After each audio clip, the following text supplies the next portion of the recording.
Parce qu'il n'a pas l'amour. Toute femme rêve une vie meilleure. Quand tu te retrouves avec un homme qui, lui, détruit ton futur. Tu as épousé un sorcier. Parce que ton devenir, il l'a dévoré, il l'a broyé en tant que femme. Quand une femme est bien traitée, l'homme se glorifie. Mettez dans votre famille une atmosphère agréable et vos enfants réussiront. J'étais en train de parler hier de la famille.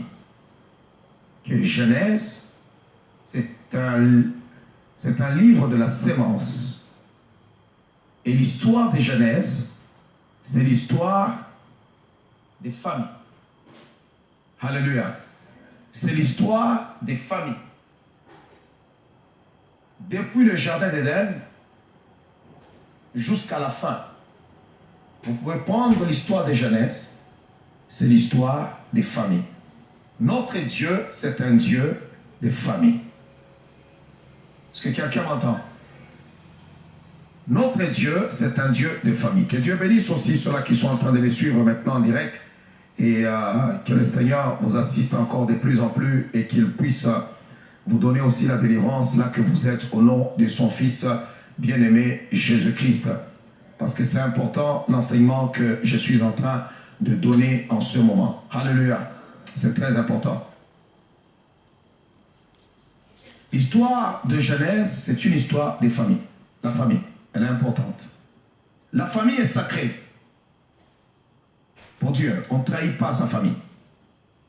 Elle est sacrée. Et aussi, c'est comme le respect envers son père et sa mère, comme la Bible dit, honore ton père et ta mère. Lorsque tu vas renverser ces choses, c'est l'Éternel lui-même qui doit intervenir et sa parole est déjà là. La Bible dit d'abord, si quelqu'un ne sait pas prendre soin de sa famille, il est pire qu'un infidèle. Pire. Prendre soin de sa famille, il ne te suffit pas seulement de venir à l'église ici, multiplier des jeûnes et prières. Si tu es père, va travailler pour ta famille. Et sorcier, le premier sorcier de la famille, c'est lorsque tu as eu quelqu'un qui a donné naissance aux enfants et il a tellement mauvais cœur au point de refuser de prendre soin de ses enfants. C'est de la sorcellerie.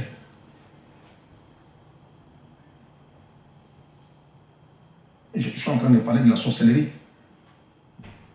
Mettre au monde un enfant et ne plus chercher à en prendre soin, ne plus chercher à se battre pour cet enfant-là, c'est de la sorcellerie. Parce qu'un sorcier, son but c'est de détruire. Un sorcier sans pitié. Vous savez, tout parent, quand tu vois les enfants jouer, tu le regardes passer, il doit regarder pour dire, ok, mon fils est là. Tu dois être fier de ton enfant. Ou ma fille est là. Est-ce que tu peux la regarder? Comment elle est habillée? Comment elle se présente devant les gens? Tu dois avoir le souci de lui donner ce qui est meilleur. Un sorcier ne te donnera jamais le meilleur. Parce qu'il n'a pas l'amour dans son cœur. Je vais y arriver. Demain, on va faire un culte vraiment très spécial où on va prier. Demain, je termine avec la sorcellerie des familles et on continue maintenant parce qu'il y a beaucoup de choses où on va commencer à entamer maintenant dans l'église. Comment ça opère dans ta vie personnelle. Comment ces choses-là opèrent. Alléluia. Quand il n'y a pas de sorcellerie qui vient sur ta vie, tu reçois des choses sans retard. Il y a des gens, tu es dans une famille où tous, vous mettez seulement les enfants au monde en retard. On vous marie seulement en retard. Il y a un problème. Il y a un âge que Dieu a fixé les choses. Il y a un temps pour finir les études, pour se marier, pour faire ceci, pour faire cela. Mais toi, tu arrives toujours en retard. Il ne te reste pas trop de temps. Maintenant, tu commences à courir. Non, tout retardement de la sorcellerie. Je dis maintenant, la parole déclare qu'ils ne feront pas de plus grands progrès. Alléluia. Alors, Genèse, C'est un livre, c'est l'histoire des familles. La famille d'Abraham. Je crois que j'ai commencé avec vous, et puis l'histoire de la famille d'Abraham, et plutôt de Noé, plutôt d'Adam. On n'a pas même eu le temps de parler un peu de Noé, on a parlé de Caïn et Abel. C'est une histoire de famille. Le premier meurtre a été commis dans une famille. C'est une affaire de frères, de grands frères et petits frères. Ce n'était pas d'un voisin ou non, non, c'est dans la famille. Donc tous les combats que tu as dans ta vie, les limitations que tu as, quand tu le regardes très bien, ont leur origine dans la famille. Alléluia. Tu peux chercher à trouver des coupables sur ton chemin, mais les vrais problèmes ont commencé déjà au niveau du berceau. C'est là que les choses ont commencé. C'est dans la famille. Alors, je suis allé un peu rapidement, je parlais d'Abraham, et je crois qu'on s'est arrêté de la famille d'Isaac. J'ai même parlé qu'Abraham était un homme exceptionnel, mais qui avait du mal à comprendre ce que Dieu lui avait dit. Regardez, suivez-moi très bien. La puissance de la sorcellerie est difficile à combattre. Pourquoi? Parce que l'œuvre de la sorcellerie opère au travers des gens qui sont de notre famille. Alors, dans le livre de Psaume chapitre 41, le verset 9, la parole de Dieu est en train de dire quelque chose de très capital. Vous savez, il y a certains esprits, quand vous les regardez, vous les voyez venir. C'est comme quand la Bible parle. Vous savez, Dieu n'aime pas les lionceaux. Quand quelqu'un voit un lion, vite, le lion fait peur. Il est gros, il est grand. Tu fouilles, tu te caches, tu vois le danger. Mais un lionceau, non. Il ne te fait pas peur. Pourquoi? Parce que c'est un petit lion. Tu te dis qu'il n'a pas de dents. Alors tu l'approches, c'est pourquoi la Bible dit le cri des lionceaux. Les lionceaux déchirent parce que le petit lion devient toujours un gros lion. Alors comme on est habitué à jouer avec lui, on ne se rend pas compte qu'il est en train de grossir pour nous déchirer demain. Alors l'esprit de la sorcellerie, c'est un esprit de lionceau. C'est des gens, regarde aujourd'hui, tu peux ne pas rencontrer ton frère ou ta soeur, je ne sais pas, ta tante ou je ne sais pas ceci, pendant 10 ans. Lorsque vous allez vous rencontrer, vous allez causer comme si vous avez... Tu n'as pas de barrière, tu parles ouvertement. Pourquoi? Parce que c'est ta famille. Tu n'es pas sur tes gardes. Mais un étranger, tu es sur tes gardes. Tu contrôles les choses. Mais quelqu'un de ta famille, tu n'es pas sur tes gardes. Pourquoi dans ta tête, tu te dis, c'est ma soeur. Tu te dis, c'est mon frère. Tu te dis, c'est mon père. Tu te dis, c'est ma mère. Mais derrière, il y a un problème. Il dit, j'ai dit 41, le verset 9.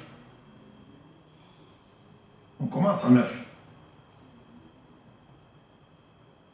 Il dit, il est dangereusement atteint, le voilà couché, il ne se relèvera pas.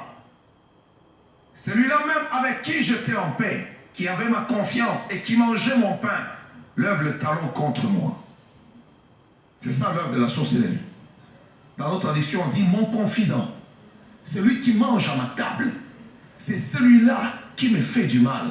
Donc, David est en train de dire, à quelque part on dit, si c'était mon ennemi, David dit, j'aurais pu me cacher. Il dit, mais c'est lui qui me fait du mal, c'est mon confident. C'est lui qui mange à ma table. C'est celui-là qui me fait du mal. C'est pour cela qu'il est difficile de se battre avec ces esprits-là lorsqu'on demeure toujours dans la maison de notre Père. C'est pourquoi Dieu dit à Abraham, quitte la maison de ton Père. Qu'est-ce qu'Abraham pouvait faire? Terah est son père. Mais est-ce qu'il pouvait le contredire, faire ceci? La seule solution, c'était qu'Abraham puisse quitter. Mais lui, il a cru que quitter, c'est sortir, mais prendre encore Terah et partir avec. Mais Terah a pris le contrôle du voyage. Et la Bible le précise même très bien qu'il a pris Abraham, il prend l'autre, Il a pris Saraï et il prend les autres et dit allez, allons-nous-en. Donc c'était lui qui était le chef maintenant de l'expédition.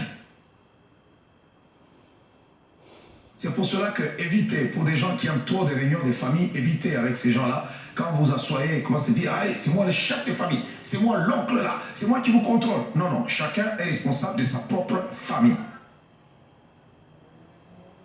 Amen. Ouais, tu peux être là, tu acceptes, mais spirituellement, la personne est en train de mettre des choses. Non. Alléluia. Oh, ça m'a dit m'entendre.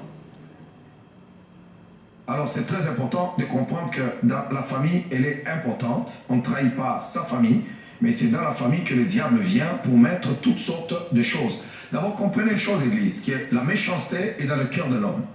La sorcellerie, c'est d'abord la méchanceté. Et souvent, les sorciers, vous allez voir la manifestation du mensonge. Ils ont un mensonge terrible. Un sorcier, c'est un menteur. Donc, le démon du mensonge est dans la vie de tout sorcier. Ouais. Et deuxièmement, vous allez les découvrir par la haine. Ils ont la haine. Vous pouvez faire une petite affaire, ils n'oublient jamais. Vous allez voir, un enfant de Dieu doit avoir la nature de Dieu. Dieu se fâche, mais la Bible dit sa colère dure un instant. Il y a des gens, il peut se mettre en colère, mais tu vois qu'après quelques temps, il a déjà oublié et c'est fini. Mais il y a des gens, quand il te prend dans son cœur, ça ne va jamais passer. Tu peux même croire que, qu'est-ce qu'il y a eu? Est-ce qu'il y avait eu meurtre? Non. C'est une affaire de stylo. Ouais, une affaire de stylo. Et la personne ne te pardonne jamais. Et le jour même, je ne le pardonnerai jamais. Alors quand tu veux entrer en profondeur, tu trouves qu'il n'y a même pas de véritable problème. C'est juste une affaire de stylo. Alléluia. Wow. Souvent, posez-vous la question lorsque vous êtes dans vos maisons, vous êtes dans la famille, vous allez voir qu'il y a des gens qui dramatisent des situations. Ils sont là, vous devenez comme ennemis, mais pourtant vous avez presque les mêmes sangs, vous avez des liens. Mais c'était un problème banal que cela puisse t'alerter. C'est pourquoi, en tant que parents, on a la responsabilité de travailler le cœur de nos enfants. Il y a des choses que tu ne peux pas laisser chez ton enfant. Pourquoi? Parce que le diable va préparer et il va entrer facilement et agir. Vous devez préparer le cœur de vos enfants afin qu'ils soient bons. Qu'ils soient prêts à être utilisés par le Seigneur. Pas être prêt pour être utilisé par le diable. Ne cultivez pas une mauvaise chose. C'est pourquoi la Bible dit, et vous parents et vous pères, n'irritez pas vos enfants. Que les enfants ne soient pas des enfants irrités. Parce que le diable peut se servir d'eux. Oh, quelqu'un m'entend? Quelqu'un m'entend? Est-ce qu'on peut acclamer le roi des rois?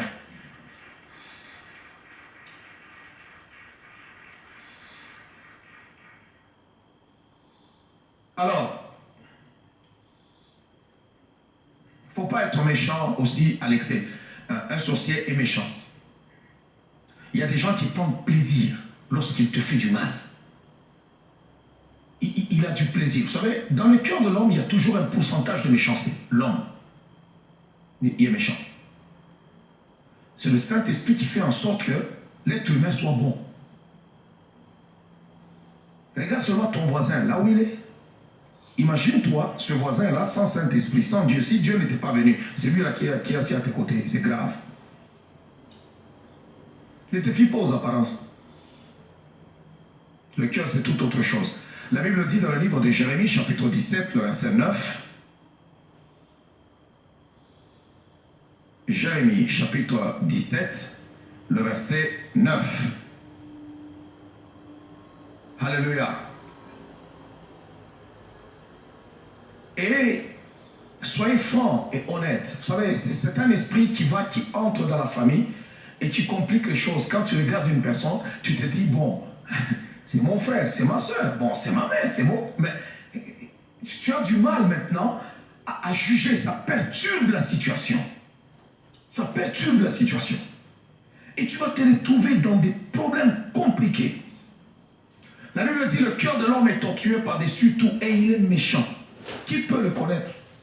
C'est la Bible qui dit, le cœur de l'homme est tortueux par-dessus tout et il est méchant. Donc il y a un pourcentage de méchanceté dans le cœur de l'homme. Maintenant, chez les sorciers, la dose de la méchanceté est au-dessus de la moyenne. Elle est élevée. Quand tu trouves quelqu'un qui est méchant, qui peut mentir, détruire les gens, qui peut te voler, qui peut t'anéantir, il trouve du plaisir que toi tu perds par exemple ton travail, que tu perds ton mariage, donc te réduire au néant et il rit, il veut voir, c'est de la sorcellerie. Tu n'as pas besoin d'aller invoquer Dieu ou quoi, non, c'est de la sorcellerie. Il y a des gens, ils sont méchants de cœur, méchants, parce qu'il y en a qui sont sorciers depuis le ventre de leur mère. Alléluia. Comment quelqu'un qui peut dire avoir le Saint-Esprit, lever les mains et invoquer Dieu, mais avoir autant de méchanceté? Dieu est bon. Est-ce que quelqu'un peut dire amen? Dieu est bon. On ne peut pas prétendre appartenir au Christ et avoir un cœur méchant.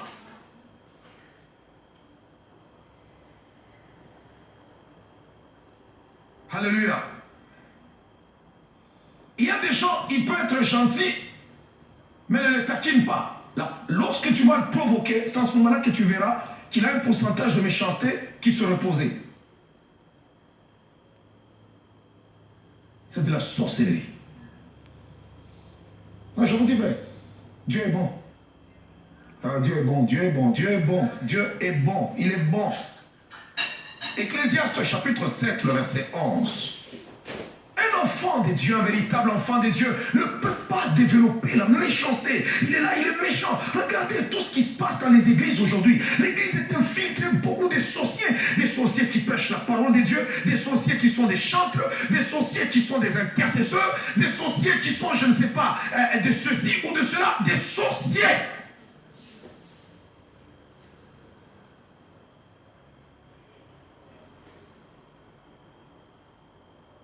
Alléluia. Ecclésiaste chapitre 7, le verset 17.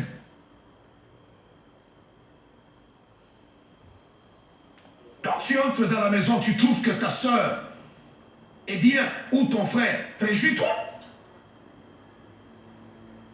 Alléluia. Quand tu trouves que non, un autre pasteur avance au ministère, avance tout ça, mais réjouis-toi. Réjouis-toi. C'est de la sorcellerie. Aujourd'hui, les gens se font la guerre. Tu vois, un autre pasteur, il est jaloux parce que je prospère.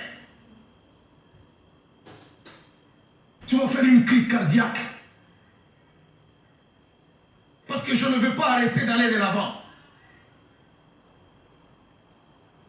Ne sois pas méchant à l'excès. Et ne sois pas insensé. Pourquoi mourrais-tu avant le temps? Vous savez qu'il y a des gens qui peuvent manquer le sommeil parce que toi tu manges bien.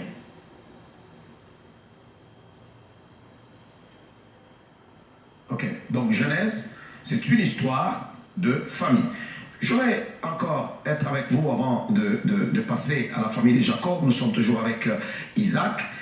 Il y a des gens hier qui étaient troublés, qui disent, mais je ne connaissais pas Rebecca comme ça, moi, et tout ça. Non, tous les patriarches avaient des bonnes épouses. Mais ils avaient un problème, c'est que les racines de la sorcellerie étaient là-bas, dans la famille de leur père. Il faut regarder les choses comme elles doivent être regardées. Il ne faut pas faire semblant. C'est comme ça que tu dois prendre aussi l'histoire de ta famille et commencer à la regarder pour dire, là, il y a vraiment un problème. Il y a un problème. Vous savez, des fois, vous pouvez voir certains caractères chez les enfants. Ils sont tout petits. Mais tu vois un certain caractère, tu vois que non, il y a l'un de tes enfants qui n'aime pas partager. Lui peut l'avoir, tu peux lui dire, donne-moi. Tu vois un enfant, il est encore tout petit. Non! Ça peut arriver que ton enfant dise non, c'est pas d'une manière absolue. Mais tu le trouves vraiment... Non, tu vois que non, l'enfant est tout petit, mais il développe un cœur à chercher à te faire mal. Non, il ne veut pas du tout partager. En tant que parent, tu dois travailler pour essayer de développer chez cet enfant, c'est ça la responsabilité que tu as en tant que parent, pour qu'il puisse développer des bonnes